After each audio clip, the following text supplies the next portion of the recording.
Well, I'm 1 for 2 on speedy repairs. I tried to fire this thing up and it didn't want to idle. You know, you could rev it up, but it was either so far out of whack from a fuel setting standpoint that it just didn't want to idle, or there's quite possibly a blockage in the carburetor. So just out of curiosity, I wanted to see where the fuel settings were. And I thought maybe I can go ahead and reset this. This is a version 2. So if you ever want to know, there's that 2 right there.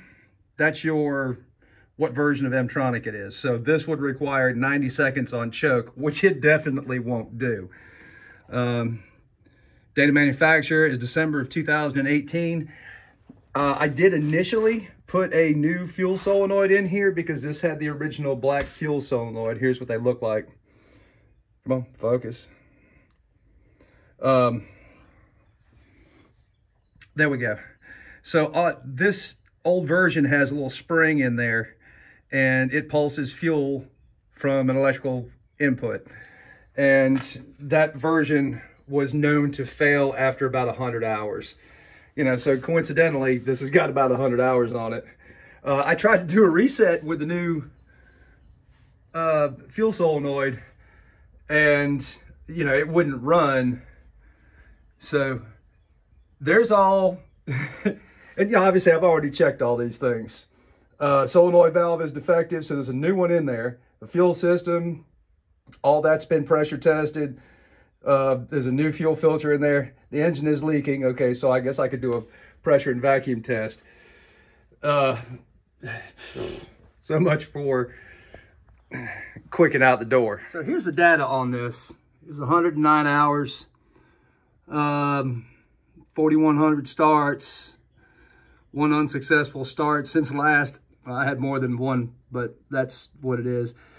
And then, you know, there's the fuel settings there. You know, the high side is a little bit on the rich, or excuse me, on the lean side, but you know, the low side's with my problem. And when I revved it, I did not feel like I could actually go full throttle and it wouldn't, you know, rev to the sky or anything.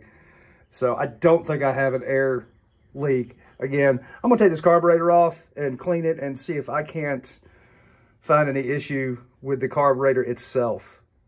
Okay, the diaphragms look okay. I didn't see any major blockages. So what I did do was take the solenoid out, and there's on the left-hand side your high side jet, and then the brass is your low side jet. I used a little bit of brake clean under low pressure just to see if I could force any crumb or booger, or as some folks call it, schmutz, out of the carb passages, at least for the idle circuit passage. I'm gonna throw this back together and see if that's what it's gonna take. All right, so I got this 261 back together. Carb's dry and clean, so this may take 5 or 6 pulls to get going. I don't have high hopes for this. Let's see what happens.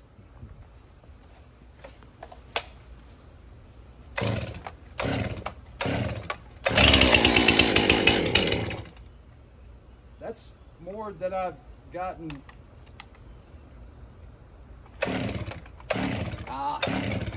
We're back to the same old shit. No.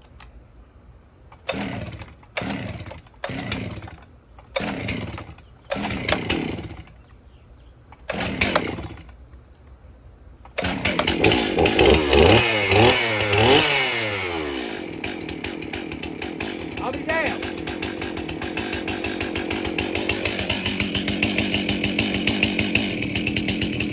That's crazy talk. I really didn't see that coming. I always love this. You always get it running and then there's one last surprise. So while I had it running out there and I revved it a few times and everything else, I happened to look over and realize, well, there's hardly any oil, if any, coming out of the oil hull.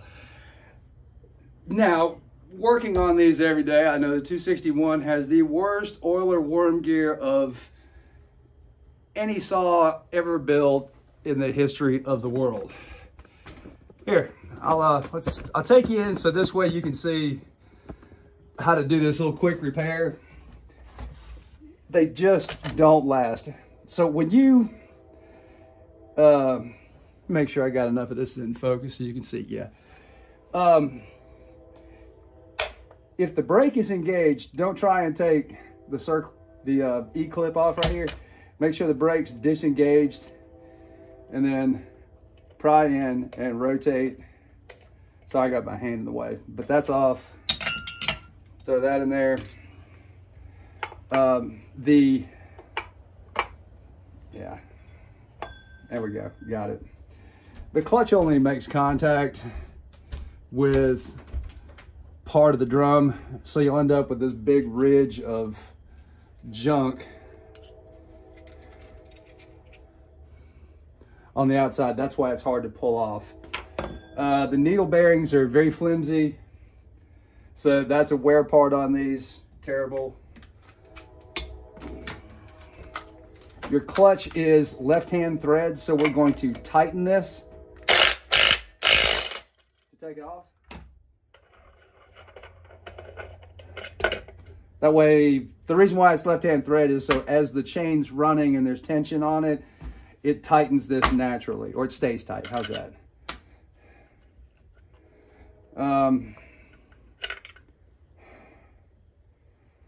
Let's see. I got a new one. And I think I've already replaced this one because it looks a little bit on the new side.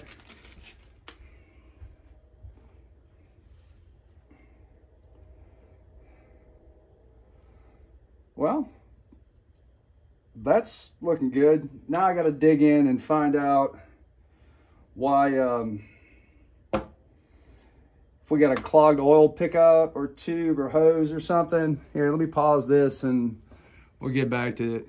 Okay, so my dumb ass just took the oil pump off, took the oil line out, and I don't believe there's anything wrong except for the operator. Let me get this button back up here just to show you this is not a big deal and something you can check. You know, it's not uncommon for a bunch of crumbs to collect in the oil tank and pick up the screen.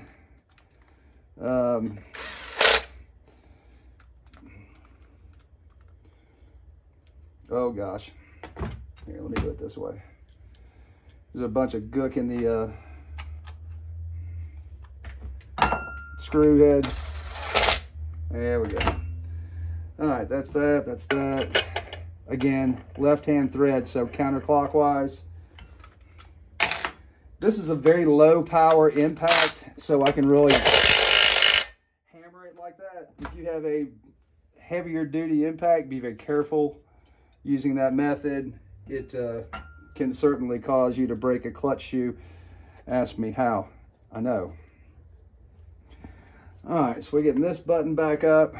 Obviously, I'm gonna have to locate the, this is always a good idea. When you have this off, this is one of the rare times that this will ever get greased. So just a little dab on that needle bearing will go a long way to maintaining its life. You've got that one indentation right there. It needs to go smoothly over the top of. Come on, babe. You can do it.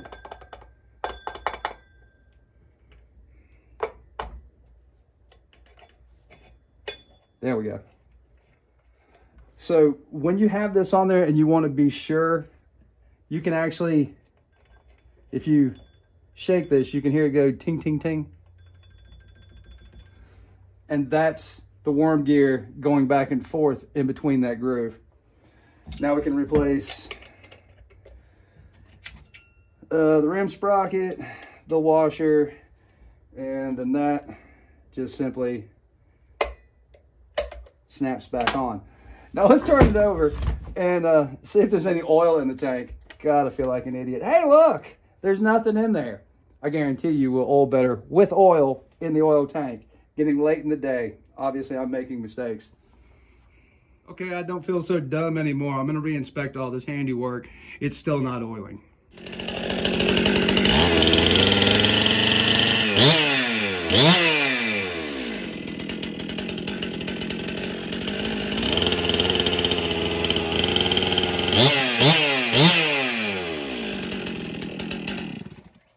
ain't pretty, but it's working. Alrighty, that about wraps it up for this 261. I'm pleasantly surprised that this was a labor-only thing, just cleaning and maintenance. What I did find is when I reinstalled the oil line, it got bound up on, or the filter head itself on the oil pickup line got bound up. When I pushed it down, it actually folded it. So I just reached in there, you know, with a piece of coat hanger, and freed the line up. I let it run for a second. It took a minute to start priming, and then it really started pumping oil. So, you know, there's something to that. A lot of times this isn't glamorous, but it is part of a puzzle. It's always been well taken care of, so it's nice to see it doesn't really need a bona fide maintenance. And this is exactly what he asked for. He said, look, man, you know, just, it wouldn't start when you give it a tune-up, check it out, give everything a once-over, and that's where we're at. Anyway, thanks for hanging with me today. I sure do appreciate it. I hope this helped. If it does, throw me a thumbs up and some comments. Thanks, y'all.